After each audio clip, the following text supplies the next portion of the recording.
दूर से देखने पर एक विशाल विंड टर्बाइन का नज़ारा, मतलब बहुत ही शांत और एकदम कविता जैसा लगता है।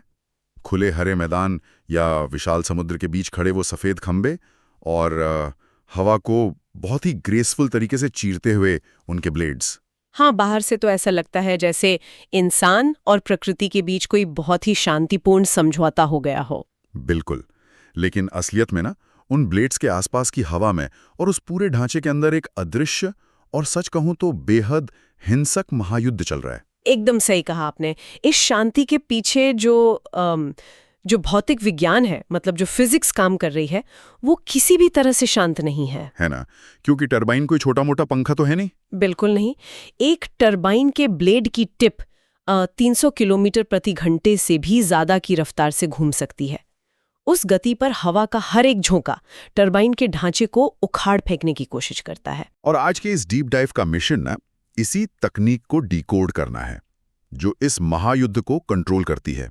हमारे पास जो रिसर्च पेपर्स और आर्टिकल्स का स्टैक है, वो क्यूब्लेड नाम के एक advanced multi physics simulation tool के बारे में है, जो कि एक बहुत ही पावरफुल सॉफ्टवेयर है। हाँ, ये कोई आम सॉफ्टवेयर नहीं है, बल्कि next generation wind energy design के लिए एक गेम चेंजर साबित हो रहा है। इसके जरिए ये समझा जा सकता है कि कैसे हम हवा से हर एक वॉट की ऊर्जा खींचते हुए भी इन विशालकाय ढांचों को तबाह होने से बचा सकते हैं। देखिए, एक टरबाइन को डिजाइन करने की जो सबसे बड़ी चुनौती है, वो यही है कि वो एक स्थिर ढांचा नहीं हो सकता। उसे उन ताकतों का सामना करना है जो हर सेकंड बदलती रहती हैं। जैसे हवा की गति हो गई। हाँ, हवा की गति, उसका घनत्व मतलब डेंसिटी, और हवा का तापमान, यहाँ तक कि हवा के अंदर मौजूद टर्ब्यूलेंस भी। इन सभी वेरिएबल्स को एक साथ कैलकुलेट करना इंजीनियरिंग के नजरिए से हमेशा से एक बहुत बड़ी पहेली रहा है। और हमारे श्रोतों में इस पहेली को सुलझाने वाले फीचर का नाम arrow servo hydro elastic modelling बताया गया है। नाम तो बहुत भारी भरकम है, थोड़ा टेक्निकल है। बिल्कुल, मतलब जो लोग इस क्षेत्र की जानकारी रखते हैं उन्हें पता है कि एरोडायनेमिक्स या हवा का विज्ञान क्या है। लेकिन एक सॉफ्टवेयर के अंदर इन चारों चीजों, हवा, मशीनरी के कंट्रोल सिस्टम, पानी और लचीलेपन को एक साथ जोड़कर देखने का असल मतलब क्या है? इसे ऐसे समझते हैं। क्या हम उस पुराने छाते वाले उदाहरण से इसे समझ सकते हैं, जैसे भारी तूफान में छाता सीधा रखने की कोशिश कर रहे हो? छाते का उदाहरण ठीक है, लेकिन पूरी तरह से सटीक नहीं है। छाता तो बस हवा को रोकता है, टरबाइन सिर्फ हवा को रोकता नहीं है, वो उसे हार्वेस्ट करता है, मतलब ऊर्जा निकालता है। अच्छा, तो फिर क्या बेहतर एनालॉजी होगी? इस पूरी प्रक्रिया को समझने के लिए ना, छाते के बजाय एक हवाई जहाज के पंखों या फिर आसमान में मंडराते हुए किसी चील के पंखों की कल्पना करना ज्यादा सटीक होगा। चील के पंख? हाँ, जब एक हवाई जहाज भारी टर्ब्यूलेंस से गुजरता है तो उसके पंख टूटते नहीं हैं, वे हवा के दबाव के हिसाब से ऊपर नीचे मुड़ते हैं। इसी लचीलेपन को इलास्टिसिटी कहा जाता है। ओहो, तो जो इलास्टिक वाला हिस्सा है वो ये है? बिल्कुल, क्यूब्लेड इसी चीज को सिमुलेट करता है। वो ये गणना करता है कि जब 100 मीटर लंबा एक कार्बन फाइबर ब्लेड तेज हवा से टकराएगा तो वो कितने सेंटीमीटर तक मुड़ेगा और उस मुड़ने से हवा का बहाव कैसे बदल जाएगा।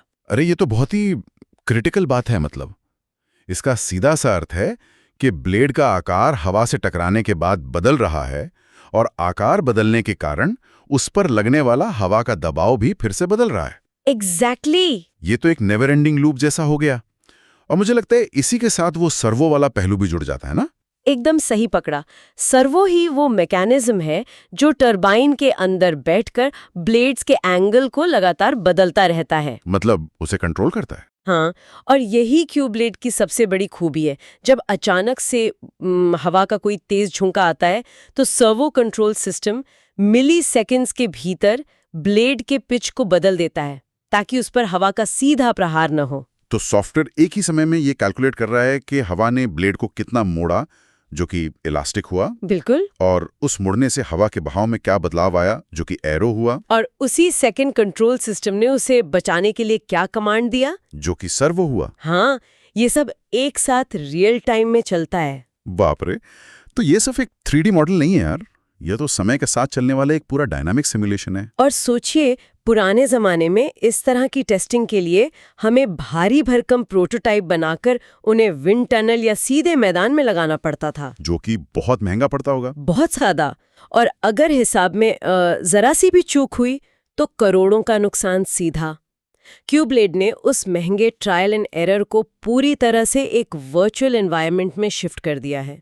और सिर्फ सुरक्षित रखने के लिए ही नहीं, मुझे लगता है ऑप्टिमाइज करने के लिए भी। बिल्कुल। इस सिमुलेशन की मदद से इंजीनियर ब्लेड को ऐसा तराश सकते हैं कि वो हवा के हर एक कतरे से ऊर्जा निचोड़ ले। मतलब वे कंप्यूटर पर हवा की गति बढ़ाते हैं और देखते हैं कि वो कौन सा सटीक बिंदु है जहां ऊर्जा का उत्पादन तो अधिकतम है लेकिन ढांचा टूटने की कगार पर नहीं है। हाँ, वही स्वीट स्पॉट खोजना होता है। जमीन पर तो ये सब बहुत प्रभावशाली लगता है, लेकिन जैसे ही हम स्रोत सामग्री के अगले हिस्से की तरफ बढ़ते हैं ना, तो कहानी पूरी तरह से बदल जाती है। ऑफशोर की तरफ जाने पर? हाँ, क्योंकि जमीन की सीमाएं खत्म हो रही हैं। अब विंड एनर्जी का भविष्य ऑफशोर विंड फार्म्स, मतलब समुद्र की गहराइयों में तलाशा जा रहा है।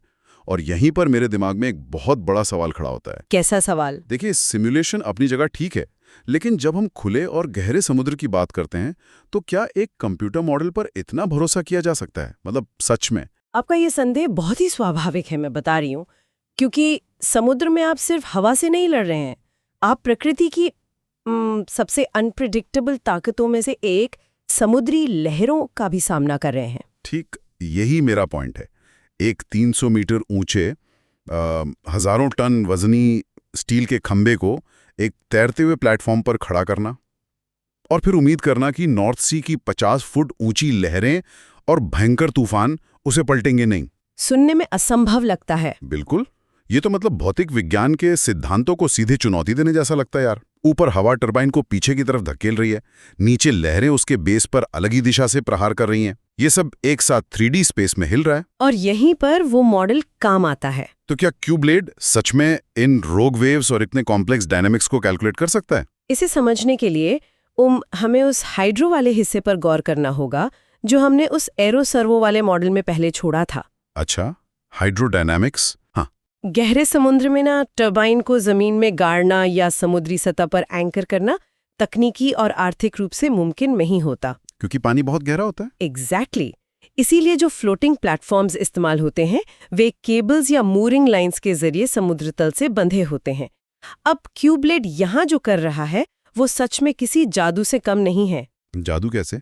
वो एक साथ हवा के थ्रस्ट मतलब एरोडायनामिक थ्रस्ट और पानी के ड्रैग मतलब हाइड्रोडायनामिक ड्रैग का हिसाब लगाता है। मतलब सॉफ्टवेयर ये पहले से जानता है कि लहर की ऊंचाई क्या है, उसका वेग क्या है और पानी का घनत्व उस तैरते हुए प्लेटफॉर्म पर किस एंगल से दबाव डाल रहा है। हाँ, और उससे भी गहराई में जाएं तो क्यूब्लेड नॉन लीनियर वेव किनेमैटिक्स को सिमुलेट करता है। ये क्या होता है? इसका सीधा सा मतलब है कि वो ये हिसाब लगाता है कि जब एक विशाल लहर उस प्लेटफॉर्म के बेस से टकराकर टूटती है तो पानी का बहाव उस समय कैसे बदलता है।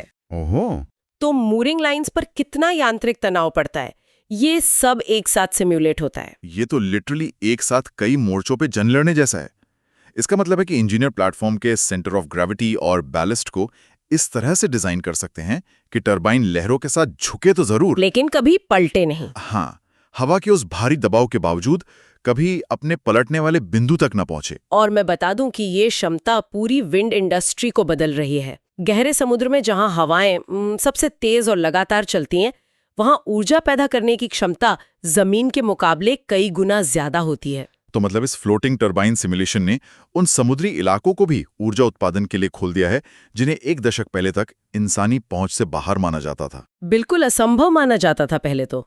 चलिए मान लेते हैं कि हमने एक ऐसा बेहतरीन टरबाइन डिजाइन कर लिया है जो न तो भयंकर हवा से टूटता है और न ही 50 फुट ऊंची लहरों से पलटता है। ठीक है, मान लिया।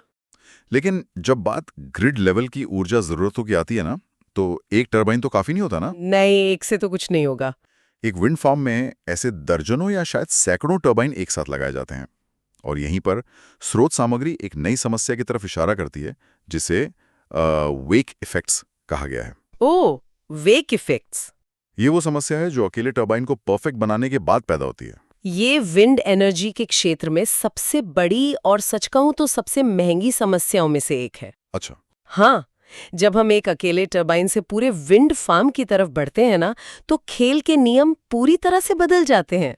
इस कंसेप्ट को समझने के लिए हमारे सोर्सेज में साइकिलिंग जो फॉर्मूला 1 रेसिंग का उदाहरण दिया गया है, जो कि बहुत सटीक बैठता है। हाँ, ड्राफ्टिंग वाला।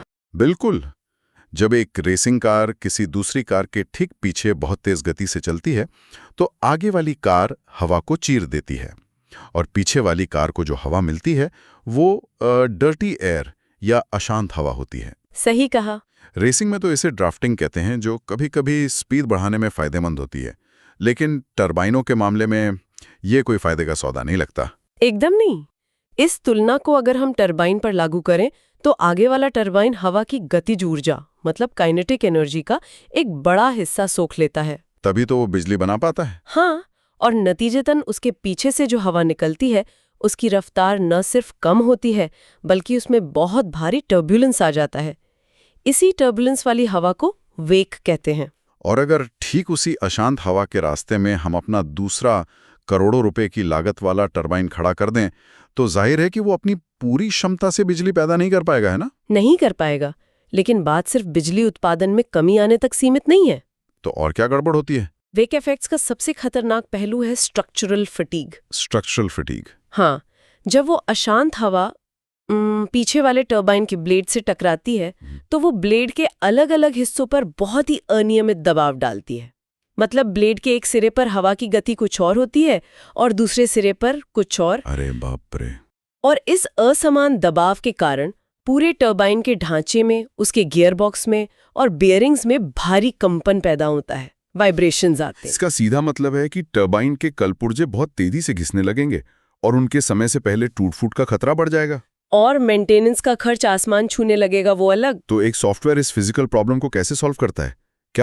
क्या क्यूब्लेड हवा का रास्ता ही बदल देता है? हवा का रास्ता नहीं, बल्कि क्यूब्लेड एक पूरे विंड फार्म के लेआउट को ऑप्टिमाइज करने का काम करता है। अच्छा, लेआउट को बदलता है। हाँ, इसमें विंड फार्म वेक एनालिसिस नाम का एक बेहद जटिल फीचर है।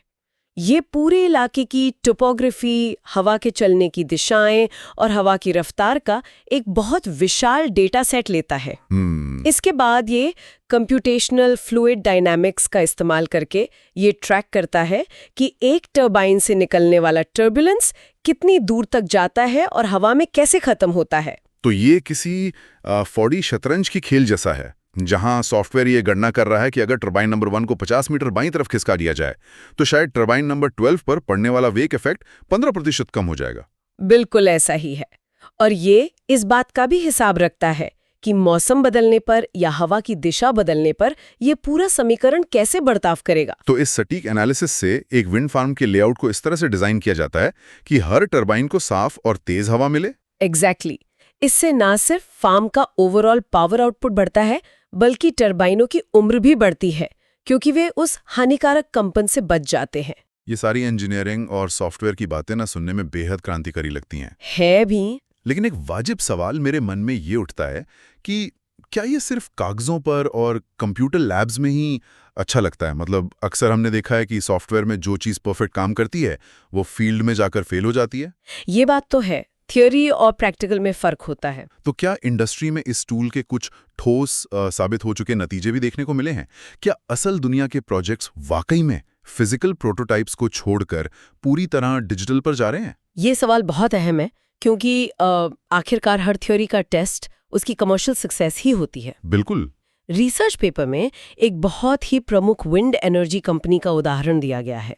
उन्होंने हाल ही में अपने मौजूदा टरबाइन डिजाइन्स में सुधार करने के लिए क्यूब्लेड को अपनाया और वो नतीजे थ्योरी को पूरी तरह सच साबित करते हैं। तो उन्होंने बिना कोई असली मॉडल बनाए सिर्फ सॉफ्टवेयर से कितना फर्क पैदा किया, कुछ डेटा है? हाँ, डेटा है। उन्होंने सबसे पहले डेवलपमेंट के समय में, मतलब टाइम टू मार्केट में 30% की कटौती दर्ज की। वाह, 30% समय बचने का मतलब है कि एक $multi-million प्रोजेक्ट जो शायद 3 साल में पूरा होना था वो अब 2 साल में ही तैयार हो रहा है। बिल्कुल। इसके पीछे की मैकेनिज्म क्या है? ये इतना समय बचा कैसे? ये समय इसलिए बचा क्योंकि उन्हें बार बार नए ब्लेड कास्ट करके विंड टनल में टेस्ट नहीं करने पड़े। अच्छा, वो फिजिकल टेस्टिंग वाला टाइम बच गया। हाँ, जब वे वर्चुअल स्पेस में सैकड़ों डिजाइन इटरेशंस कर पाए तो उन्होंने उस डिजाइन को चुना जो सबसे बेहतरीन था। और इस नए डिजाइन का नतीजा ये था कि टरबाइन के ऊर्जा उत्पादन में 15% की शानदार वृद्धि दर्ज की गई। 15%? ये 15% कोई छोटी बात नहीं है यार। ग्रिड स्केल पर अगर हम बात करें तो 15% ज्यादा ऊर्जा का मतलब है एक ही विंड फार्म से बिना कोई अतिरिक्त जगह घेरे लाखों अतिरिक्त घरों को बिजली पहुंचाना। सही बात है। और मैं ये भी मानकर चल रहा हूं कि क्योंकि सिमुलेशन ने पहले ही संरचनात्मक कमजोरियों को पहचान लिया होगा, इसलिए लंबे समय में रिपेयरिंग और मेंटेनेंस का खर्च भी भारी मात्रा में घटा होगा, है ना? बिल्कुल घटा होगा। और इसी मेंटेनेंस के पहलू से ना एक बहुत ही बड़ा टेक्नोलॉजिकल शिफ्ट जुड़ा हुआ है। कौन सा? जिसका जिक्र स्रोत सामग्री में डिजिटल ट्विन के रूप में किया गया है। Digital twin? नाम से ही काफी फ्यूचरिस्टिक लग रहा है। ये सिर्फ सिमुलेशन का अगला चरण नहीं है, बल्कि यह पूरी तरह से एक नया पैराडाइम है। यह रिएक्टिव मेंटेनेंस मतलब खराब होने पर ठीक करना को प्रिडिक्टिव मेंटेनेंस मतलब खराब होने से पहले ठीक करना में बदल रहा है। इस डिजिटल ट्विन को थोड़ा गहराई से समझते हैं। इसका कॉन्सेप्ट ये है कि जो टरबाइन बाहर मैदान या समुद्र में खड़ा है, उसका एक बिल्कुल हूबहू डेटा पावर्ड जुड़वा रूप कंप्यूटर सर्वर पर मौजूद है। हाँ, बिल्कुल वैसा ही। लेकिन ये काम कैसे करता है? ये कोई वीडियो गेम तो रहे नहीं कि रियल टाइम में हमें सब कुछ दिखता रहे। एक्सेलेरोमीटर और तापमान मापने वाले सेंसर्स लगे होते हैं। अच्छा। ये सेंसर्स लगातार डेटा इकट्ठा करके उस वर्चुअल डिजिटल ट्विन को भेजते रहते हैं 24 घंटे। यानी असली दुनिया का टरबाइन जो तनाव, जो कंपन और जो मौसम महसूस कर रहा है, कंप्यूटर के अंदर बैठा वो वर्चुअल मॉडल भी उसी वक्त बिल्कुल वही डेटा प्रोसेस कर रहा है। ठीक कहा। अब इसका असली फायदा समझिए। मान लीजिए असली टरबाइन के ब्लेड में 0.1 हर्ट्ज का एक मामूली सा कंपन बदलता है, जिसे इंसान कभी महसूस नहीं कर सकता। बहुत ही माइन्यूट चेंज। हाँ, डिजिटल ट्विन अपने बेसलाइन सिमुलेशन से उसकी तुलना करेगा और तुरंत ये भविष्यवाणी कर देगा कि इस जगह पर अगले 3 महीनों में एक माइक्रो फ्रैक्चर होने वाला है। अरे गजब! ये तो सच में मशीन के भविष्य को देखने जैसा है। किसी भी बड़े हादसे या ब्रेकडाउन से महीनों पहले आपको पता चल गया कि किस पुर्जे को बदलना है। बिल्कुल। इससे न सिर्फ उस पुर्जे को बदलने का समय मिल जाता है, बल्कि पूरे विंड फार्म को कई हफ्तों तक बंद रखने वाले जो बड़े नुकसान होते उनसे भी बचा जा सकता है। और इस पूरी चर्चा से जो तस्वीर उभरती है ना, वो ये है कि टरबाइन इंजीनियरिंग अब केवल बड़े बड़े लोहे और कार्बन फाइबर के ढांचे बनाने तक सीमित नहीं रह गई है। तो अब ये क्या बन गई है? ये data, advanced mathematics, computational power और मल्टी फिजिक्स सिमुलेशन का एक बहुत ही जटिल जाल बन चुकी है। इस सारे एनालिसिस को अगर एक जगह समेट के देखा जाए तो ये स्पष्ट है कि क्यूब्लेड और उसके जैसे एडवांस टूल्स हमारी दुनिया को फॉसिल फ्यूल से क्लीन और ग्रीन एनर्जी की तरफ ले जाने के लिए सबसे जरूरी हथियार बन चुके हैं। बिल्कुल बन चुके हैं। ये तकनीक ही है जो असंभव लगने वाले प्रोजेक्ट्स को कमर्शियली वायबल बना रही है। और सबसे अहम बात ये है कि ये सब अभी सिर्फ शुरुआत है। जिस तरह से सिमुलेशन और सेंसर टेक्नोलॉजी एडवांस हो रही है, हम बहुत जल्द ऐसे टर्बाइन्स देखेंगे जो डिजाइन और परफॉर्मेंस दोनों ही पैमानों पर आज की हमारी कल्पनाओं से परे होंगे। लेकिन इन डिजिटल ट्विन्स और लगातार मॉनिटरिंग के इस कॉन्सेप्ट ने ना मेरे दिमाग में एक बहुत ही प्रोवोकेटिव और सच कहूं तो थोड़ा डराने वाला विचार डाल दिया है। अच्छा, वो विचार क्या है? देखिए, सोचिए, आज एक डिजिटल ट्विन इंसान को बताता है कि पुर्जा खराब होने वाला है। हाँ। लेकिन अगर भविष्य में हर असली टरबाइन का दिमाग उस शक्तिशाली कंप्यूटर में मौजूद है जो मौसम, वेग इफेक्ट्स और टूट-फूट का पहले से सटीक अंदाजा लगा सकता है, मेरा मतलब है पहले से ही जान सकता है, और वो सब एक नेटवर्क से जुड़े हैं, तो क्या आने वाले वक्त में विंड फार्म्स पूरी तरह से सेल्फ अवेयर या आत्मजागरूक हो जाएंगे? ये तो एक बहुत ही साइंफाई कॉन्सेप्ट लगता है, लेकिन तकनीकी रूप से ये पूरी तरह संभव दिशा है। जरा कल्पना कीजिए, नॉर्थ सी में एक भयंकर तूफान आ रहा है। तूफान के पहुंचने से कुछ घंटे पहले ही पूरा का पूरा विंड फार्म का नेटवर्क वेदर डेटा और अपने डिजिटल ट्विन्स के आधार पर खुद आपस में कम्युनिकेट करता है, बिना किसी इंसान के इन्वॉल्वमेंट के। बिल्कुल, बिना किसी इंसानी मदद या कमांड के। वे सारे टरबाइन खुद तय करते हैं कि कौन सा टरबाइन किस दिशा में घूमेगा, कौन अपने ब्लेड्स का पिच बदलकर खुद को सुरक्षित मोड में डाल लेगा, और कौन तूफान के बाहरी हिस्से से अभी भी बिजली बनाता रहेगा। एग्जैक्टली। क्या हम एक ऐसे भविष्य की तरफ बढ़ रहे हैं जहां ये मशीनरी का पूरा जाल प्रकृति के साथ एक जीवित, सोचने समझने वाले जीव की तरह बर्ताव करेगा? अगर ऐसा होता है ना, तो ये इंजीनियरिंग और आर्टिफिशियल इंटेलिजेंस का सबसे बड़ा मिलन होगा, जहां मशीनें खुद को बचाएंगी भी और खुद को चलाएंगी भी। और इसी गहरे विचार के साथ हम आज के इस विश्लेषण को यहीं रोकते हैं। एक शांत मैदान या गहरे समुद्र में खड़े उन टरबाइनों को अब देखने का नजरिया हमेशा के लिए बदल चुका है। बिल्कुल। उस खामोशी के पीछे लाखों गणितीय गणनाएं, सिमुलेशंस और एक बहुत ही स्मार्ट डिजिटल दिमाग लगातार काम कर रहा है। आज के इस डीप डाइव में बस इतना ही। इन सवालों पर विचार करते रहिए।